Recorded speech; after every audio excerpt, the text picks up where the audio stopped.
नमस्कार, मैं हूं प्रभु चावला और सच्ची बात में आज बारी है बीजेपी के अभी तक भावी नेता शत्रुघ्न सिन्हा की। हंसी किस बात की? इंतजार तो कर ही रहे हैं, भावी नेता तो बन ही सकते हैं। भावी नेता नहीं, भावी नेता कहिए, भावी कार्यकर्ता कहिए। मैं भावी कार्यकर्ता भी हूँ, कार्यकर्ता नहीं है आप अभी। नहीं आपने भावी नेता। नेता तो भावी होता है, कार्यकर्ता तो करंट होता है। कौन जीता है तेरी जुल्फ के सर होने तक? अब क्या कल होना है किसने देखा है? अच्छा। Let us आज मौजूदा बात करें, प्रेजेंट की बात। आज अभी तक जुल्फे बाकी हैं। बहुत सवाल ये है, कई बार ऐसा लगता है कि बीजेपी के लिए इम्प्रेशन ये है कि 1980 में जब 2 MP थे तब से आप बीजेपी की सेवा कर रहे हैं, अब 282 हो गए तब सेवक नहीं रहे आप, ऐसा लगता है। कारण क्या रहे? नहीं ये तो या आपकी सेवा की जरूरत नहीं है अपन लोगों को? नहीं, या तो अगर इसको चंद पंक्तियों में कह सकूं, अगर आप इजाजत दें तो कह सकता हूं, आपको आनंद आएगा कि हमी से रंगे गुलिस्तान, हमी से रंगे बहार, हमी को बज़्म गुलिस्तान पे अख्तियार नहीं। जब ज़रूरत पड़ी तो गुलिस्तान को खून हमने दिया, आज बहार जो आई है तो कहते हो तेरा काम नहीं। ये तो आप उनसे पूछे ना। आपको लग रहा है ना कि काम नहीं है अब आपके पास? ऐसा लग रहा है मुझे। है भी नहीं, काम है भी नहीं। शायद नहीं, ऐसा नहीं। मैं मेंबर ऑफ पार्लियामेंट हूँ। मेंबर पार्लियामेंट तो है, कॉन्स्टिट्यूंसी का जो काम नेशनल पार्लियामेंट का राष्ट्रीय कार्यकारिणी के सदस्य अभी भी हूँ। अभी भी रखा है आपको। अभी नहीं बनेगी तो उसके बाद देखेंगे, पता नहीं क्या होगा। इसीलिए मैंने कहा भावी बात ना करें, कौन जीता है तेरी जुल्फ के सर होने तक, अभी मौजूदा बात करें, वर्तमान की बात करें। पर आपका प्रयोग क्यों नहीं हो रहा? आपको क्यों लगता है? अब इस सवाल का जवाब मैं कैसे दूं? वो देंगे ना जिन्हें प्रयोग करना है। मेरा सदुपयोग जब तक हुआ और मुझे नहीं, आपका दुरुपयोग भी तो नहीं हो रहा ना। नहीं, भगवान करे दुरुपयोग ना। दुरुपयोग का मतलब होता है विरोधियों को हराने के लिए, उनके लिए तो दुरुपयोग वैसे अक्सर कई बार हुआ है ऐसा। और दूसरी बात ये मैं कह दूं, और पहले भी आपसे कह चुका हूं, और सच्ची बात में फिर से दोहरा दूं कि मैं किसी भी विरोधी को अपना दुश्मन नहीं मानता हूं। मैं हमेशा इश्यूज पे जाता हूँ। पॉलिटिकल दुश्मनी होती है, व्यक्तिगत ना, आइडियोलॉजिकल दुश्मनी होती है। और उसमें किसी व्यक्ति विशेष से नहीं। अगर किसी मुद्दे पे आपको एतराज है या सहमति नहीं है तो आप उस हिसाब से बात करते हैं। अपने आप को हाशिए पे नहीं पाते? कहीं सेंटर में होते थे, कितने आपके इर्द हेलीकॉप्टर्स आपको दिए जाते, जाइए यहाँ से, हवाई जहाज दिए जाते थे। मैं भी देखा, एक बार 2 बार आपके साथ देखा, क्या रौनक थी हमारी। अब लगता है हेलीकॉप्टर तो क्या होगा? आपको लगता है कि हम अपने आप ही कर लेंगे आपके बिना शायद गुजारा? नहीं, ऐसा 1-2 बार ऐसा हुआ है, लेकिन वो जो हुआ उसका परिणाम भी अच्छा नहीं हुआ। अगर बिहार में आपकी नज़रों में या कुछ लोगों की नज़रों में मुझे हाशिए पर रखने की कोशिश की गई तो उसका परिणाम क्या हुआ? परिणाम ये हुआ कि जिन लोगों ने हमें हाशिए पर रखने की कोशिश की वो खुद इतनी बुरी तरह हाशिए पे आ गए कि लोगों ने देखा कि ये बिहारी बाबू है, ये बिहार का रिकॉर्ड मार्जिन से जीतने वाला, 1 बार नहीं 2 बार लगातार, और 4 बार MP रह चुका है। इसके साथ ये हो रहा है कुछ लोकल लोगों की वजह से, ये ज्यादती हो रही है। ये ज्यादती लोगों ने बर्दाश्त नहीं किया तो उसका परिणाम क्या हुआ?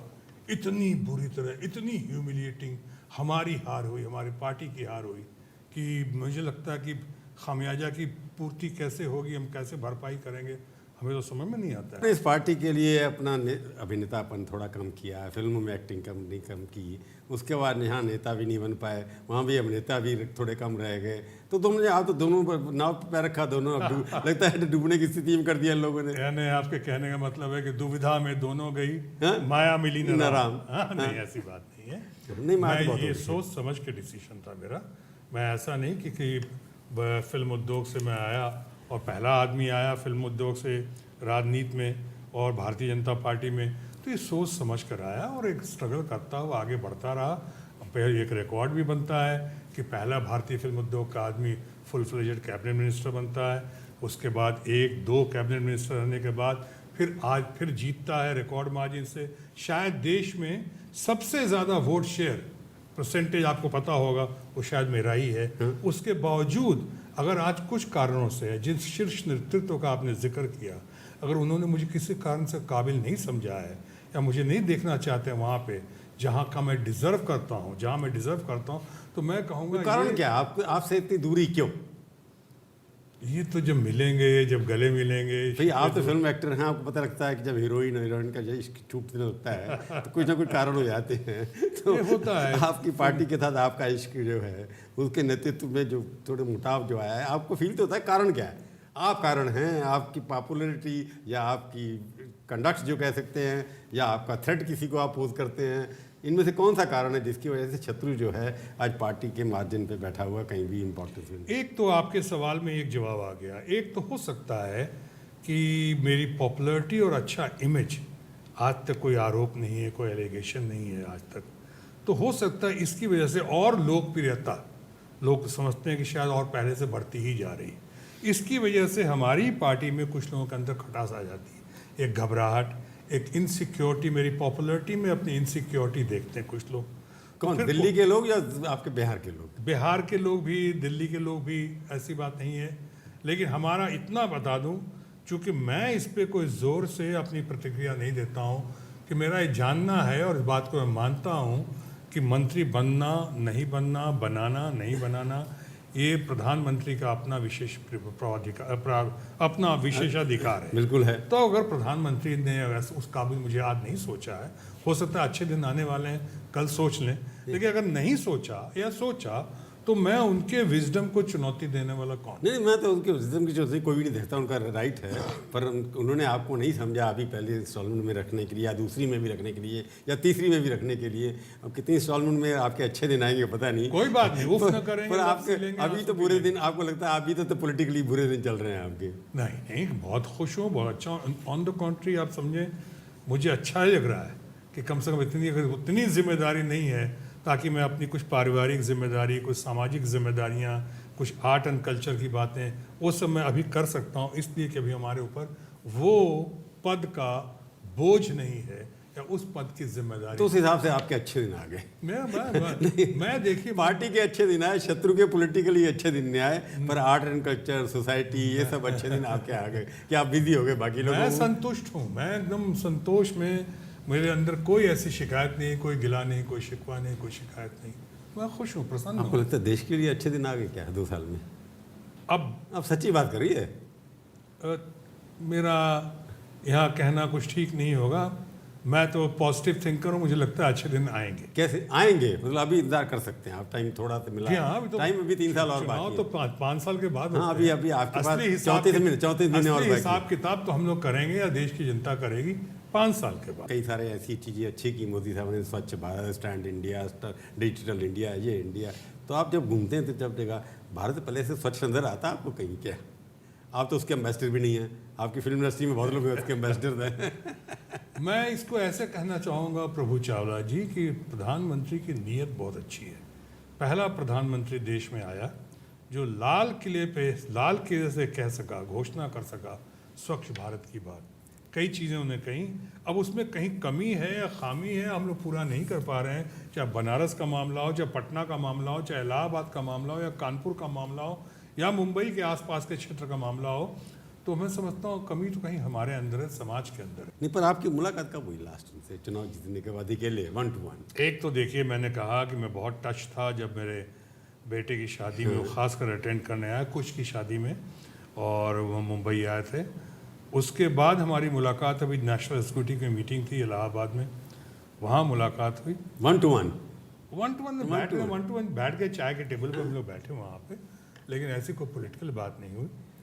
और हाँ, ये ज़रूर अफसोस की बात है कि मेरे तमाम अच्छी नीयत और कोशिश के बावजूद हमारे जो राष्ट्रीय अध्यक्ष हैं अमित शाह, उनसे हमारी अभी तक मुलाकात नहीं हुई, या सही ढंग से मुलाकात नहीं हुई। मैं अध्यक्ष बनने के बाद सही ढंग से हम लोग कब 1 to 1 मुलाकात नहीं हुई ना? मीटिंग में गए, और मुझे अफसोस इस बात का है कि बिहार आपने टाइम बहुत मांगा उनसे।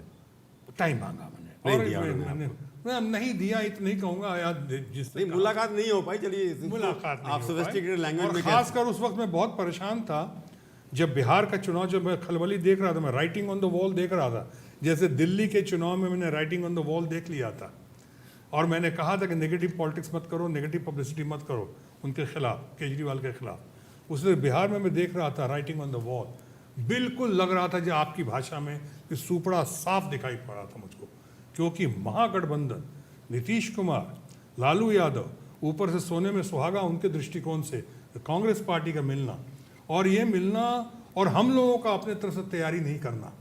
हम लोग वो बस तो तैयारी थी, सब जगह जाइए, पटना में मैं खूब घूमा, आपको हर जगह बड़ी बड़ी फोटो नजर आती थी, बड़े बड़े पोस्टर नजर आते थे, होर्डिंग नजर आती थी, सिवाय लोकल नेता उसमें कोई नहीं होता था। हाँ नहीं, गहराई में नहीं गए उसके, सिर्फ जनशक्ति और धन शक्ति, उसको उसके बल पे आपको चुनाव नहीं जीतते हैं। आप चुनाव जीतते हैं इसकी गहराई पे जब जाते हैं, तब विषय कैसे पेश करते हैं, प्रस्तुत करते हैं कैसे आप लोगों के सामने, हम वो नहीं कर तो पा बिहार का जब आपने देखा कि आप हार रहे हैं या लगता है बुरी हालत है, आपने अध्यक्ष जी को SOS जिसको बोलते हैं भेजे होंगे आपने? मैंने बहुत कोशिश की, लेकिन बहुत लोगों ने हमें, वो चाहते ही नहीं थे कि हम किसी से मिलें। वहाँ के कुछ लोग वहाँ के और कुछ लोग यहाँ के भी। मैंने यहाँ पे जो वहाँ के प्रभारी लोग थे उनको मैंने कहा भी, 3 बार मीटिंग फिक्स भी हुई हमारी यहाँ पे दिल्ली में अध्यक्ष जी से। अब क्या बात है, नहीं 19 लास्ट में पे नहीं हो पाई। हाँ नहीं हो पाई, तो उसके बाद आपने कोशिश करना बंद नहीं, हमने कहा कि अब हम मिलेंगे, लेकिन अब मैं ऑफिस में नहीं मिलूंगा। ऑफिस में लिख दे कॉन्ट्रोवर्सी होगी, बात बढ़ेगी। मैं घर पे, या तो वो मेरे घर आ जाए, चाहे मैं उनके घर आ जाता हूँ, खाने पे चाय पे जैसे, लेकिन वहाँ, लेकिन वो बात भी नहीं बनी। अभी तक पार्टी में हैं, परंतु आगे आने वाले दिनों में आप पार्टी या गवर्नमेंट में किस तरह के परिवर्तन देखते हैं और अपना क्या रोल देखते हैं, ये मैं पूछूंगा। सच्ची बात में आपका एक बार फिर से स्वागत है। आज हम बातचीत कर रहे हैं शत्रुघ्न सिन्हा जी से। आपने कहा कि बिहार में काफ़ी कोशिश की अध्यक्ष जी से मीटिंग करने की, पर कई बार इम्प्रेशन जो आपके मित्र हैं पार्टी में भी, मित्र, उनका कहना है कि आप प्रेशर पॉलिटिक्स करते हैं, 2 गोली बातें, ऐसी बातें कहेंगे जिसके 2 मीनिंग होंगे, अटैक भी करेंगे, फिर दरवाज़ा भी खुला रखेंगे। तो आप प्रेशर टैक्टिक्स में विश्वास करते हैं कि आपका क्लियर नहीं है, जब आपकी ज़रूरत नहीं है तो नहीं है। मैं प्रेशर टैक्टिक्स क्यों करूँगा, कोई कारण तो होगा ना। कोई इंपॉर्टेंस लेने के लिए कि मेरे को मंत्री बना दो, मेरे को कुछ और बना दो, मेरे को वाइस। एक अजीब मामला देखा है हमारे यहाँ भी, 1-2 कहते हैं कि आप मंत्री नहीं बने इसलिए कुछ सकते। हाँ, मैं उसी पे आ रहा था कि हमारे यहाँ देखा मेरे बारे में, चाहे कोई भी आदमी कोई सेंस की बात करता है, चाहे अरुण शौरी कुछ बोलते हैं, तो एक मोटिव डाल दिया जाता है कि अरे अरुण शौरी इसलिए बोल रहे हैं कि उनको साहब मंत्री नहीं बनाया गए थे। यशवंत सिन्हा जी के बारे में, हाँ, कि मंत्री नहीं बनाया गया इसलिए। शत्रुघ्न सिन्हा कुछ बोल देते हैं, मंत्री नहीं बनाया गया इसलिए। अरे जो लोग ऐसा बोल रहे हैं पहले देखें, वो मंत्री बन के भी बाहर निकलें, कोई पहचानने वाला नहीं है। अगर मैं मंत्री नहीं भी हूँ तो शायद 90% मंत्रियों से ज़्यादा लोकप्रियता है, और 90% मंत्रियों से ज़्यादा इकट्ठे मिला के उतने पॉपुलर नहीं होंगे जो एक्सेप्टेबिलिटी, रेस्पेक्टेबिलिटी और अच्छा इमेज। कई मंत्री हार गए तो आप तो जीती का है। हाँ, तो वही मैं कह रहा हूँ, ये तो एक बहानाबाजी है कि गीदड़ भभकी देते हैं लोग कि साहब मंत्री नहीं बनाया गया इसलिए बोल रहे हैं। अरे कोई सुरखाब के पर थोड़ी लग जाएंगे। क्या मैं शत्रुघ्न सिन्हा मंत्री बनता हूँ तो क्या मेरा टाइटल बदल जाएगा? फिर भी लोग कहेंगे शत्रुघ्न सिन्हा है। वो लोग कहते हैं कि क्योंकि आप अडवाणी जी के कुछ ग्रुप वाले लोग हैं इसलिए शायद आपको बाहर रखा गया, ऐसी बात लगती है आपको? अरे भाई, बाहर रखा गया, क्या कर लिया बने? नहीं, वैसे लगता है आपको अडवाणी जी की वजह से आपको सब कुछ भी हो सकता है। वो अनुपम खेर का कोई एक प्ले था ना, उसका टाइटल था कुछ भी हो सकता है। कुछ भी हो सकता है। हाँ, तो कुछ भी हो सकता है, लेकिन मुझे इस बात कुछ हो गया ना, मुझे कोई फिक्र नहीं है, मुझे कोई चिंता नहीं है। आपको मेरी शक्ल पे दिखाई पड़ रहा, कोई चिंता, कोई फिक्र कुछ नहीं है।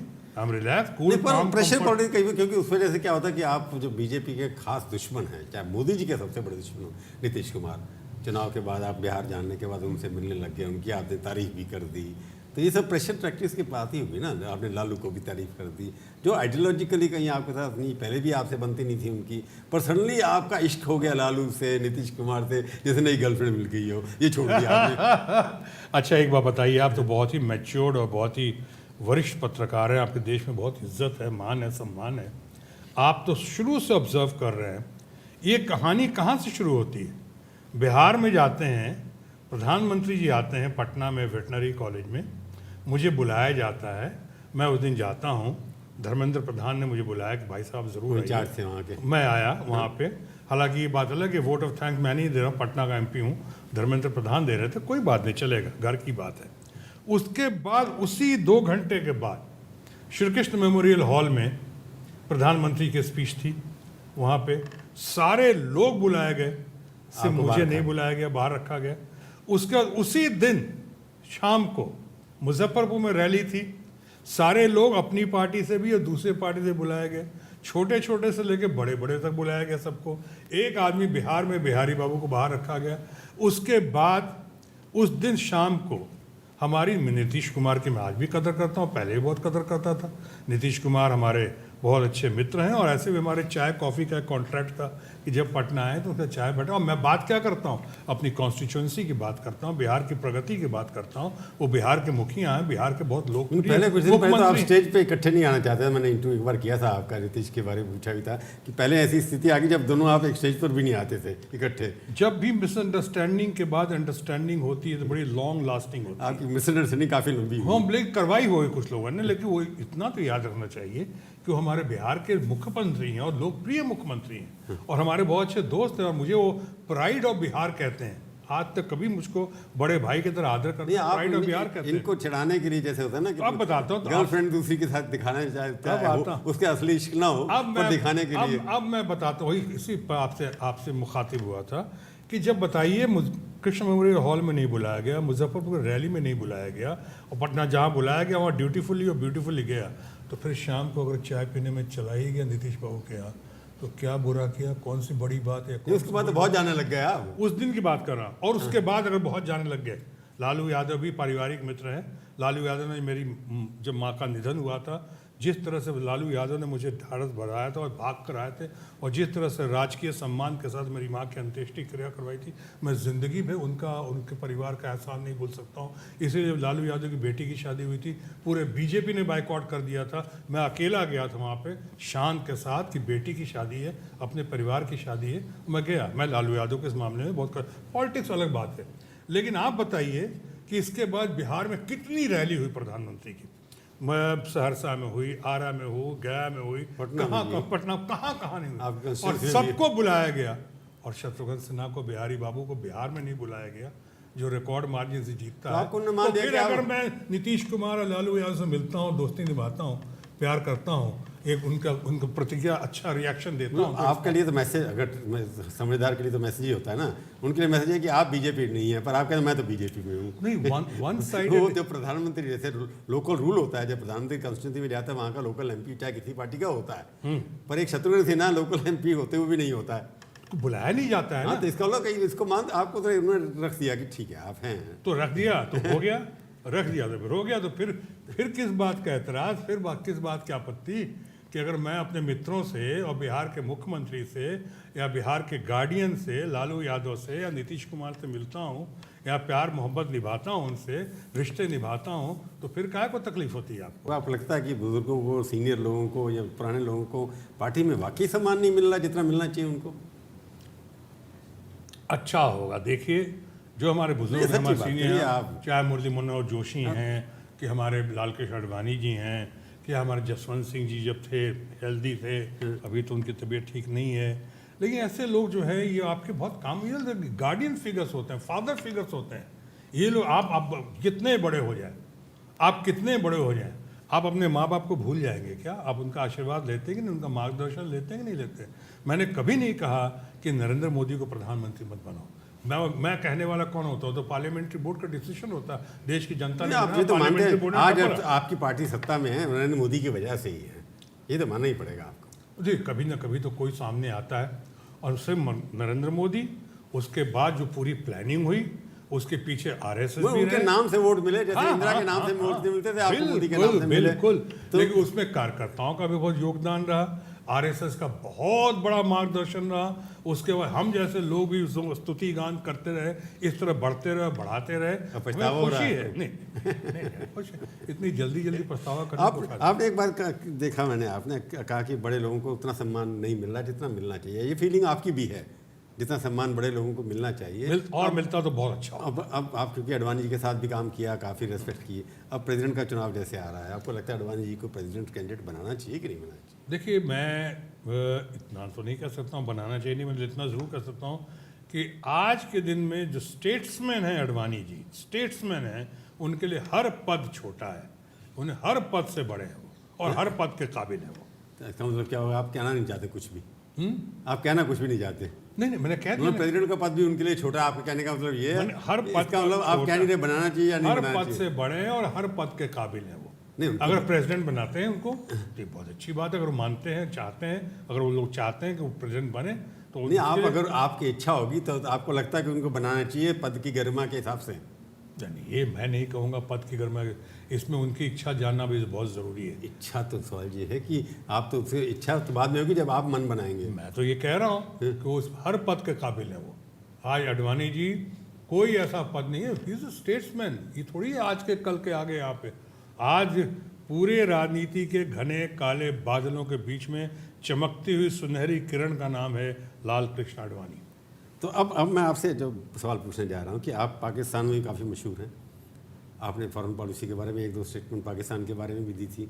तो आज जो दिखाई दे रहा हो, जो मोदी जी ने पिछले 2 साल में पाकिस्तान के साथ एक्स्ट्रा जैसे फ्रेंडशिप दिखाने की कोशिश की, आपको लगता था वो जल्दी थी मैं थोड़ा कि इमोशंस में आकर के मोदी जी बह गए, उन्होंने कहा चलो दोस्ती बढ़ जाएगी, उसका खामियाजा हमारे को भुगतना पड़ रहा है? नहीं, नीयत उनकी बहुत अच्छी थी। हाँ, मैंने कहा ना होते होते इसलिए नीयत उसका धोखा मिला ना पाकिस्तान के ऊपर ट्रस्ट करने का। अभी बहुत जल्दी हो गया कहना, बहुत जल्दी। मतलब कितने आप पठानकोट कराएंगे आप? हाँ, कितने पठानकोट कराएंगे जल्दी? आप कहते हैं अभी जल्दी होगी। अभी बहुत जल्दी हो गई ये कहना, ये करके। मैं तो ये कहता हूँ प्रधानमंत्री की नीयत बहुत अच्छी थी। और दूसरी बात, कोई भी मुल्क हो और ख़ासकर हमारे पड़ोसी मुल्क हो, सिवाय डायलॉग्स के अलावा, मैं इसमें मणिशंकर अय्यर की इस बात से सहमत हूँ कि डायलॉग्स मस्ट कंटिन्यू और डायलॉग्स अनइंटरप्टेड होना चाहिए और अनइंटरप्टेबल होना चाहिए। और कोई वो मारते ना गोलियां कश्मीर में लोगों को, वाणी जैसे लोग आकर के मार मुर के चले आप जाएं। जैसे बुद्धिमान लोग हैं यहाँ पे, तरीके निकलेंगे। लेकिन आप अगर समझते हैं यही मीडिया जो है, अगर वॉर की बात करते हैं तो यही मीडिया जो है कल कहे कि देखिए साहब इतने लोगों को मरवा दिया, ये क्या कर रहे हैं लोग। नहीं, जो आज के माहौल में लगता है जो पॉलिसी पाकिस्तान के साथ डायलॉग की अभी भी चलनी चाहिए आपके हिसाब से? वॉर मणिशंकर जो और है- इसमें तो आप सहमत है दोनों? देखिए, लड़ाई झगड़ा मैं समझता हूँ आखिरी ऑप्शन होना चाहिए, सर्जरी की तरह। सर्जरी जो है लास्ट ऑप्शन है। पर एक बात बताइए, अगर आपको आज असेस करना पड़े परफॉर्मेंस मोदी जी की 2 साल की, कि 40% टाइम तो पूरा हो गया, 40% क्वेश्चन का आंसर तो आना चाहिए था 100 में से, तो आप कितने नंबर देंगे? अच्छा, मैं 60% रह गया अभी तो। अब प्रभु चावला की अपनी नीति सामने आ रही, रणनीति आ रही है।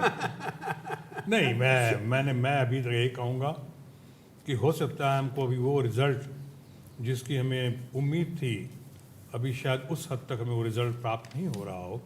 जैसे अटल जी का वक्त था तो डे टू डे लाइफ में, चाहे महंगाई का मामला हो, चाहे पेट्रोल और डीजल का दाम का मामला हो, चाहे पब्लिक को सिक्योर करने का मामला हो, एटॉमिक जो एक्सप्लोजन किया था यहाँ पे, या ये सड़क। फिल्म अभी बाकी है। हाँ, फिल्म अभी बाकी है।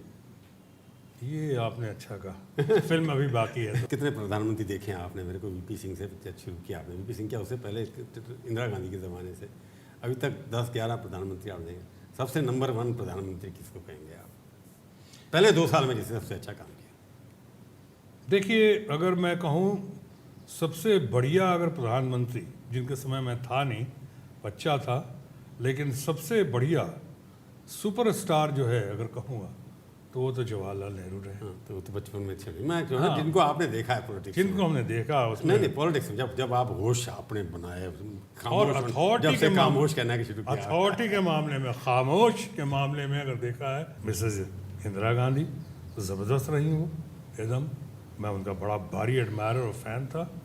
और मैंने अपनी किताब में लिखी भी है कि अगर मैडम गांधी होती तो शायद मैं कांग्रेस में ही ज्वाइन करता, कांग्रेस को ही ज्वाइन करता। लेकिन अब इस समय आप पूछें, with due respect to our prime minister Narendra Modi, और शायद वो भी इस बात से सहमत होंगे, अटल बिहारी वाजपेयी। मैं फिल्मों के ऊपर जब बात आता हूँ, तो अगर आप सीएम से ही बहुत सीएम आपके मंत्र है, इस कैटेगरी में आजकल के सीएम की कैटेगरी में आपको लगता है नीतीश सबसे अच्छे हैं? नीतीश कुमार यकीनन देश के चंद अच्छे मुख्यमंत्रियों में से एक है, बिल्कुल। मैं और एक आपकी फिल्म में आता हूँ, गंभीर व्यक्तित्व बच्चों को है देखा है, सब फिल्म स्टार, गंभीर व्यक्तित्व है, उनकी सोच बहुत अच्छी है, उनके काम करने का तरीका। Is a very hard working chief minister. बहुत लोग तो हार्डली वर्किंग है, पर वो हार्ड वर्किंग। दूसरा, आजकल के फिल्म एक्टर्स देखते हैं, आपने बच्चे देखे, कई तो आपके सामने बड़े हुए, सबसे अच्छा delicate, articulate, elegant film star कौन है? अमिताभ बच्चन। नहीं, आज के उनकी वो तो आपकी तरह हो गए ना, आपकी उम्र के हिसाब से हो गए। हाँ, करंट जो 50 में भी आजकल जंग माने जाते हैं ना। देखिए, वैसे तो डिसिप्लिन देखिए, सबसे बढ़िया हिट एंड फिट जो है वो अक्षय कुमार है, उसमें दो राय नहीं है अक्षय कुमार। और आपके तो मित्र सलमान खान, मैं कह रहा हूँ उसमें सलमान भी बहुत अच्छे हैं। अब चूँकि ख़बरें अभी आ रही हैं बाज़ार में कि सलमान की शादी होगी और शादी के बाद उनके रूप में और क्या निखार आएगा। वो दूल्हा बनेगा तो आप पगड़ी बांध के जाएंगे उसके अंदर डांस करेंगे। और सबसे अच्छी एक्ट्रेस आप बेटी को छोड़ देंगे क्योंकि मैं उसके सवाल पूछूंगा नहीं, तो वो तो एक्ट्रेस को। और कौन है लड़कियों के मामले में थोड़ा सा अभी थोड़ा डीले पड़ गया आप। आजकल विलेन कौन है सबसे बढ़िया? विलेन? हाँ? नहीं, मैं समझता हूँ प्राण जी के बाद, प्राण जी तो खैर करण versatile हो। क्रॉप में मैं समझता हूँ गुलशन ग्रोवर, जो उसके अंदर जो पैशन है, जो जुनून है, गजब का है। फेमस पत्नियां जितनी हैं आजकल, चाहे वो नीता अंबानी हो, चाहे पूनम जी हो, चाहे कोई और, सबसे अच्छी पत्नी कौन थी? देखिए यहाँ तो आप पिटवाएंगे मेरे को। देखिए माँ तो सबकी अच्छी होती है, लेकिन अपनी माँ से बढ़ के कोई नहीं हो सकता। अपनी पत्नी से तो अपनी पत्नी से बढ़ के और अगर कोई भी है भी तो हिम्मत नहीं है सामने खड़ी। सबसे ये कि 2019 में चुनाव दोबारा लड़ेंगे, आपको टिकट मिलेगी पार्टी से? नहीं मिलेगी तो कहाँ से लड़ेंगे आप? देखिए चुनाव तो जरूर लड़ेंगे, और हम समझते हैं कोई कारण नहीं है कि हमें पार्टी टिकट नहीं देगी, लेकिन अगर पार्टी टिकट नहीं देगी वो तब तक तो आप उसमें आ जाएंगे ना, ब्रेन डेड में। नहीं तब भी नहीं आऊंगे। 75 के तब भी नहीं होंगे, 2019 तब भी नहीं होंगे, 2019 में भी नहीं तब होंगे। भी दूर होगा। 2019 में चुनाव जरूर रहेंगे। शत्रुघ्न सिन्हा राजनीति से रिटायर होने वाले नहीं है, और कोई कारण नहीं है कि हमारी पार्टी हमें टिकट नहीं देगी। कोई कारण नहीं। रिटायर ना होने के कारण क्या है? नहीं कोई कारण नहीं हमारी पार्टी में। नहीं, रिटायर ना होने के कारण है। आप ऐसा कोई कारण नहीं। उन्होंने पार्टी को हमेशा गौरवान्वित किया है, पार्टी को हमेशा अपने ऊपर, अपनी पार्टी और मुझे अपनी पार्टी के ऊपर हमेशा एक प्राइड, एक गौरव। तो आप मैं हाइपोथेटिकल क्वेश्चन पूछ रहा हूँ। आपको लगता है कि आपको देंगे टिकट? मेरे को लगता है नहीं देंगे, तो आप कहते हैं कि मैं फिर भी लड़ूंगा चुनाव तो लड़ूंगा। चलिए, आप हमारे स्टूडियो में आए, बहुत बहुत धन्यवाद। धन्यवाद। तो ये थी आज की सच्ची बात। सच्ची बात का ये कार्यक्रम